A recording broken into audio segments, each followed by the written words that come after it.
స్పష్టంగా చెప్పదలుచుకున్నా.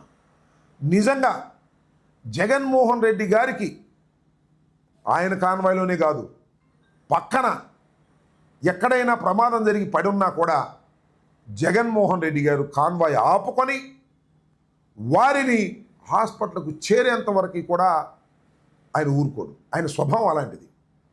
ప్రమాదం జరిగి రోడ్డు పక్కన ఎవరన్నా పడిపోతే నా వాహనానికి ఆయన వాహనానికి తగలని, మరో వాహనానికి తగలని, లేకపోతే మరొకటి జరగని, ఎక్కడ ఏం జరిగినా ప్రాణాపాయ పరిస్థితిలో ఉన్నట్టు ఆయనకి తెలిస్తే హాస్పిటల్కు పంపించి అప్పుడు మాత్రమే ముందుకు వెళ్ళేటటువంటి మనస్తత్వం కలిగినటువంటి వ్యక్తి జగన్మోహన్ రెడ్డి గారు. ఆయన దృష్టిలోకి రాకపోతే అది వేరే అంశం. వీళ్ళేంటి బలంట నాకు అర్థం కాల. కేవలం జగన్మోహన్ రెడ్డి గారు కారు వేసుకెళ్ళి గుద్దేశాడు అనేటువంటి భావంతో మీరు ప్రయత్నం చేస్తున్నారు. ఇది దుర్మార్గమని ఈ సందర్భంగా నేను మనవి చేస్తున్నాను. ఇవాళ రకరకాల కథనాలు ఏదో తీసుకొస్తున్నారు, నాకు అర్థం కానటువంటి కథనాలు.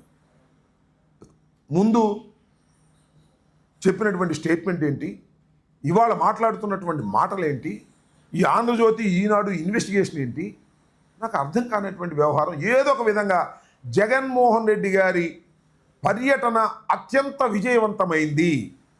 అనేకమైన ఇబ్బందులు పెట్టినప్పటికీ కూడా విజయవంతమైంది.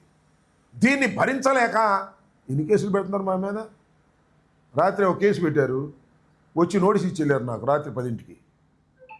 అనేక మంది మీద, పల్నాడులో ఉన్నటువంటి వైఎస్ఆర్ కాంగ్రెస్ పార్టీ నాయకుల మీద, సుధీర్ భార్గవ్ రెడ్డి మీద కేసు పెట్టారు, గోపిరెడ్డి గారి మీద కేసు పెట్టారు.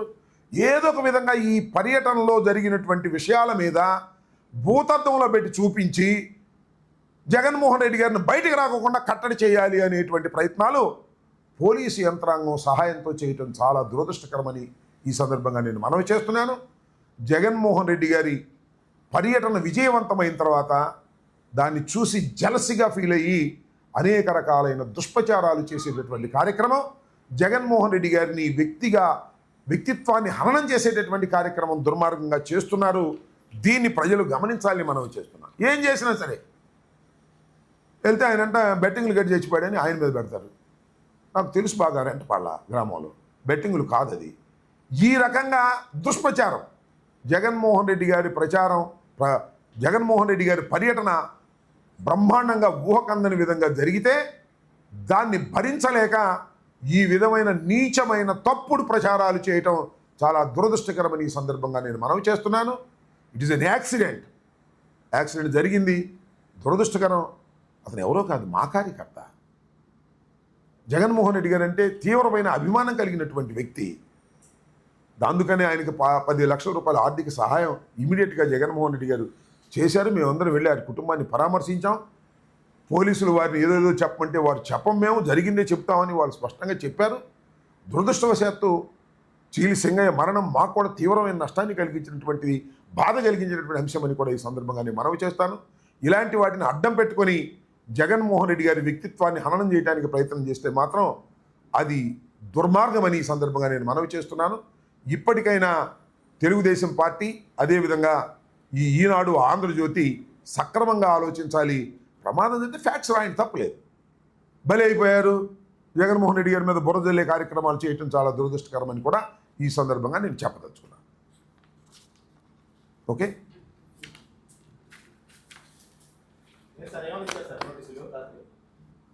ఏదో కేసు పెట్టామన్నారా, చూపించమంటావా? ఏదో కేసు పెట్టాము, మీరు 14 రోజుల లోపల ఇవో సెక్షన్లు ఉన్నాయి, చదివి వినిపించమంటే వినిపిస్తుంది. అదిగో అక్కడ అట్ట తీసుకురావా, ఎవరున్నారు అక్కడ? ఆనందు దాని మీద కట్టలు తీసుకున్నప్పుడు రాత్రి, ఇప్పుడు మా మీద ఏ రకమైన కేసులు పెడుతున్నారంటే, అక్కడ ఎర్ర కట్టలు ఉంటుంది తీసుకురా, టేబుల్ మీద 2 ఉంటాయి తీసుకురా పైన. మా మీద ఏదో చాలా కేసులు పెట్టారన్నారు, ఎన్ని కేసులు పెట్టారో తెలియదు కానీ రాత్రి మాత్రం నాకు కానిస్టేబుల్స్ వచ్చి they have given a notice, Nagarampalem police స్టేషన్లో మీ మీద కేసు రిజిస్టర్ చేశాము. నాకే కాదు చాలామందికి ఇచ్చారు. ఇదిగో నోటీసు. నేను కూడా లీడర్ లాగా అన్ని తయారు చేసుకుంటున్నాం. ఏం చేయాలి మేము? ఈ ప్రభుత్వం వచ్చిన తర్వాత ఇక మేము కేసులు ఎదుర్కొనే కార్యక్రమంలోనే ఉన్నట్టుగా కనిపిస్తూ ఉంది. వాళ్ళు ఇదిగో ఈ కేసు దర్యాప్తు కాలమునందు కానీ కోర్టు నందు కేసు పెండింగ్లో ఉండు సమయంలో కానీ అవసరమైన సందర్భంలో కోర్టు వారు ఎదుట లేదా దర్యాప్తు అధికారి ఎదుట హాజరు కావాలను.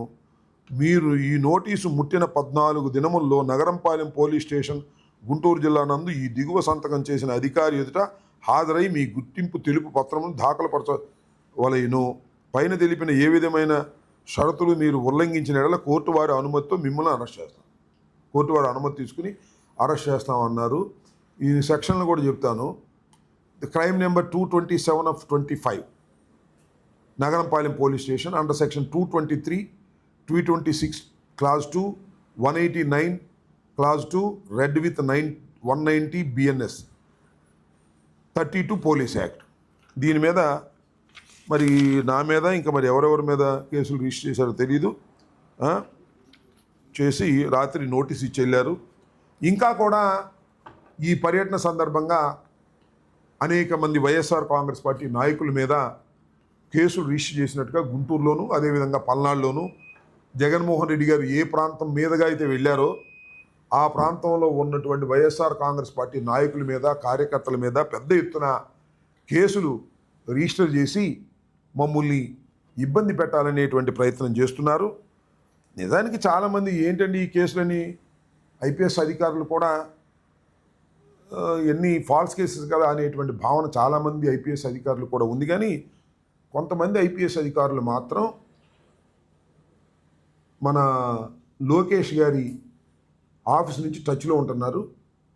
దానిలో మన గుంటూరు జిల్లాకు సంబంధించినటువంటి ఐపీఎస్ ఆఫీసర్ గారు ఐజీ గారు సర్వశ్రేష్ఠ త్రిపాఠి గారు ఆయన ప్రత్యేకంగా వైఎస్ఆర్ కాంగ్రెస్ పార్టీ నాయకుల మీద ఫాల్స్ కేసెస్ పెట్టి ఏ విధంగా అయితే వైఎస్ఆర్ కాంగ్రెస్ పార్టీని అణచాలి అనేటువంటి డ్యూటీని ఆయన చేస్తున్నాడు. ఆయన డ్యూటీ ఏం చేయాలి? లా అండ్ ఆర్డర్ కాపాడాలి.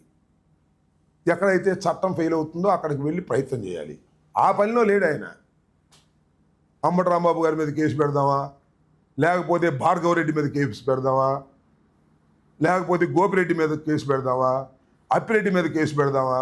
ఎందుకు అంటున్నాడు ఆయన? లోకేష్ గారి ఆఫీస్ నుంచి ఆయనకి ఫోన్లు వస్తాయి. ఆ డ్యూటీ చేస్తున్నాడు. మేము తప్పు చేస్తే నేరం చేస్తే కేసులు పెట్టండి, మాకేం అభ్యంతరం లేదు. మమ్మల్ని రాజకీయంగా అనచాలని ప్రయత్నం చేస్తారండి పోలీసులు. నాకు అర్థం కాలేదు. మీరు చేయాల్సింది ఏంటి? ఐజీ కానీ ఎస్పీ కానీ డిఐజీ కానీ చేయాల్సింది ఏంటి? ఖచ్చితంగా రాష్ట్రంలో శాంతి భద్రతలు కాపాడాలి. అది కాదు వాళ్ళ పని. రాష్ట్రంలో వైఎస్ఆర్ కాంగ్రెస్ పార్టీని అణచాలి. జగన్మోహన్ రెడ్డి గారిని టూర్ వెళ్ళనీయకూడదు. జగన్మోహన్ రెడ్డి గారి టూర్లో ఏదైనా జరిగితే దాన్ని భూతత్వం పెట్టి చూపించాలి, భయపెట్టాలి. జగన్మోహన్ రెడ్డి గారు టూర్కి వెళ్తే అక్కడ వచ్చిన జనం మీద అందరి మీద కేసులు పెట్టాలి. ఒకసారి కేసులు పెడితే ఇక రాకుండా పోతారు. అంటే సర్వశ్రేష్ఠ త్రిపాఠి గారు ఐజీ గారు వైఎస్ఆర్ కాంగ్రెస్ పార్టీని అణచడం కోసం ప్రత్యేకమైన డ్యూటీ తీసుకున్నాడా? నాకు అర్థం కాలేదు. What is this? Being an IPS officer, senior officer. ఇది నేను చెప్తున్న మాట కాదు, పోలీసులే చెప్తున్నారు మాకు ఆ మాట. ఏమని అనుకుంటున్నారేమో, సిఐలు, ఎస్ఐలు, డిఎస్పీలు చట్టబద్ధంగా పనిచేసే వాళ్ళు ఉంటారు, ధర్మంగా పనిచేసే వాళ్ళు ఉంటారు. వాళ్ళందరూ లూప్ లైన్లో పెట్టారు, వాళ్ళే చెప్తున్నారు. మా ఎస్పీలే మమ్మల్ని అంటలేదండి, వాళ్ళు చట్ట ప్రకారం మమ్మంటున్నారు. మా ఐజీ గారు మాత్రం మాకే ఫోన్ చేసి చట్ట వ్యతిరేకంగా వెళ్ళండి, కేసులు పెట్టండి అని అంటున్నారు. ఏమిటి అన్యాయం? ఆలోచించుకోమని కూడా ఈ సందర్భంగా మనవి చేస్తున్నాను. మీరు కేసులు పెడితే కేసులు భయపడతాం అనుకోమాకండి. మీ కేసుల్ని చట్ట ప్రకారం ఎదుర్కొంటాం. వెనుదిరిగే ప్రశ్న కూడా లేదు. రాత్రి వచ్చి నోటీస్ ఇచ్చెళ్ళారు, నోటీసులు ఇవ్వండి, లేకపోతే లోపల పెట్టండి. చేసేది ఏంటంటారా? మేము చేయగలిగింది ఏంది? రాజకీయాలు వదిలి పారిపోవాలా? మీ దెబ్బకి మీరు కేసులు పెడుతున్నారని భయపడి రాజకీయాలు వదిలి పారిపోవాలా?